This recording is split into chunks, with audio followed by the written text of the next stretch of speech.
Yes, this is gonna send hordes of JDM fans into a massive rage.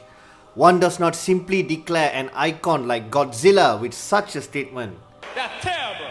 That's terrible, man. Your mother brought you up wrong, that's what it is. Rest assured, we spent years idolizing the R34 GTR ourselves.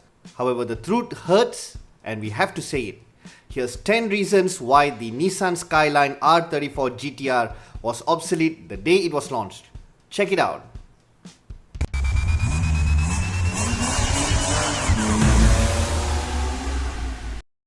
For all the talk of it being a giant killer, the R34 really was an evolution of a 10-year-old car.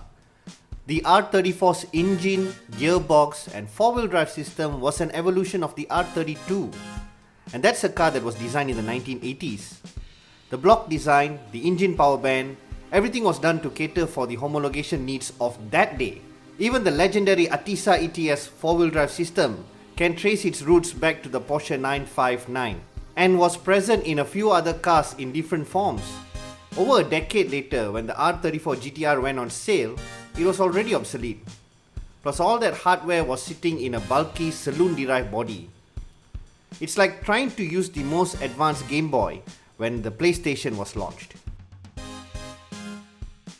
When the R32 GTR came out, it was a homologation special.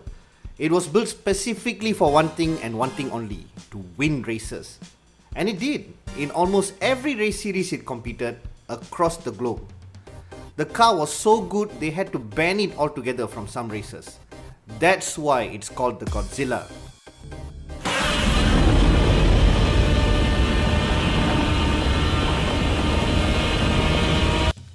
The R34 GTR, however, was never homologated for racing, with the JGTC R34 bearing little resemblance to the road car. The only time this car went serious racing was in time attacks, drag races, and on video games.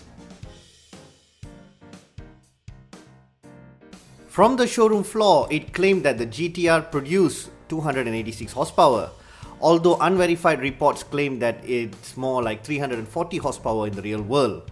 But what upsets us is the relatively low torque which is developed at a relatively high RPM.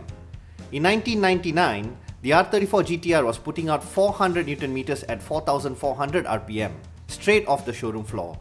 Even the Mainz R34 GTR, regarded to be one of the ultimate versions of the R34 GTR, pushes out 630 Nm. To put that into perspective, a standard Porsche 996 Turbo comes with 570 Nm in 2002. That's before the X50 power upgrade kit from Porsche itself, which pushes 620 Nm. Yeah, it hurts, we know. The engine was designed as a high revving unit since it was set to be homologated for racing. It revs sweetly and effortlessly, but the downside of this is that the torque comes at very high revs. The stock car's torque curve sits at 4400 RPM. And Evo 6, offering 370 plus Newton meters, puts its torque at 3000 RPM. The following Evos gradually increased the torque output and delivered them at lower RPM levels. Even the Porsche 996 Turbo delivers its 570 Nm at 2700 RPM. The 620 Nm from the X50 kit came in at a slightly later 3500 RPM, which is a far cry from the 5400 RPM the Mainz GTR delivers its torque. And that's nearly a full-on race car. Fact. The X50 kit by Porsche is like a stage 2 upgrade from Porsche for the 996 Turbo. Even that could bring the torque output so high it rivaled the ultimate GTR engine build. But we are left to believe that the RB26 is the ultimate engine for tuning next to the 2JZ, with absolutely no rivals. That's because these engines were built to go racing. They had tons of tuning parts readily available. Cams, injectors, upgraded internals, big turbos, it was all there for the taking. But the amount of work required to get huge power output is a lot and expensive. And the sacrifice you make in drivability is barely documented. They are made for the track and have to stay there.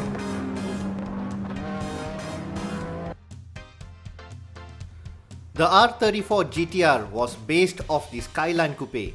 The Skyline Coupe is a two-door variant of a luxury sedan, which is why when the R35 was developed, they went for a standalone chassis. Since the R32 was developed for Group A racing, it had to be based off a road car. The downside is the Skyline Coupe was not exactly small. At 1560 kilos, it was no lightweight. Thanks to the saloon-derived body, it was not as agile too, and that hampered performance. Which is why tuners opt to go for the agile Evos and the Imprezas to build their time attack machines.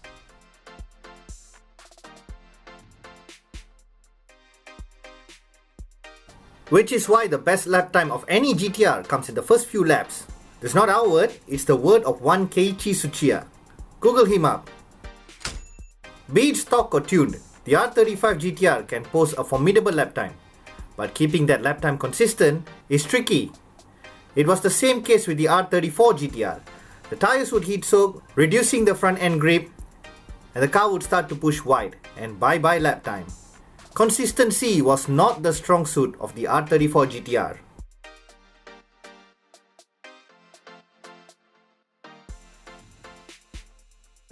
Some assumed that the R34 GTR was a cheaper access to supercar performance, but it really was not. A brand new R34 GTR would have set you back nearly 400,000 ringgit back then. No doubt, the on-paper figure like 0 to 100 kph numbers suggest that it would be good value, and it had a high-tech screen and luxurious leather on the inside. But that only gave half the story. Not to mention the maintenance of the car, which rivaled Porsche's parts pricing. Today though, the prices of R34 GTRs have gone to insane levels. If you're hoping to get supercar performance on a budget, then the R34 GTR is not the car for you. Please God, no, you're one of them, aren't you? You're one of them.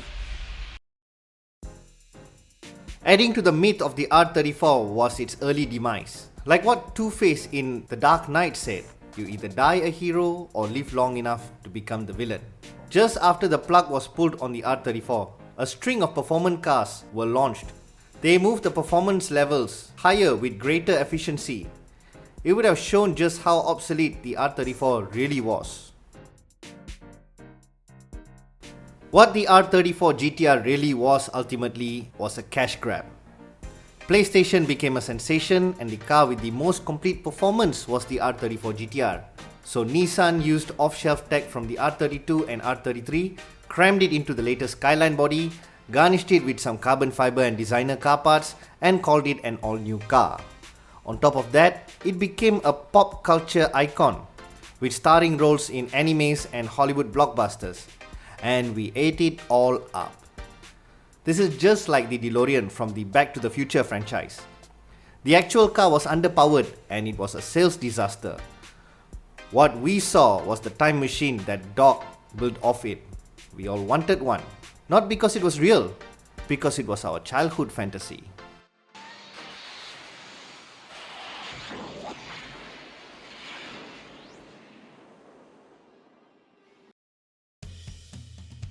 The R34 GTR is a car that was living off an image that was created by its predecessor. The R32 GTR was a car that Nissan was not even sure it would sell. But thanks to the revolutionary tech and the unprecedented racing success, it became an icon. The R34 GTR, however, was riding on the former glory, and it died unchallenged, sealing its myth. And when it was prominently featured on games, animes and movies after its death, it only established the mythical status. Like the DeLorean, we know the flux capacitor is fiction and the car won't fly, but we all wanted to be seen in one. The only problem with the GTR is we truly believe the fantasy. What are your thoughts on this video on the Nissan Skyline R34 GTR?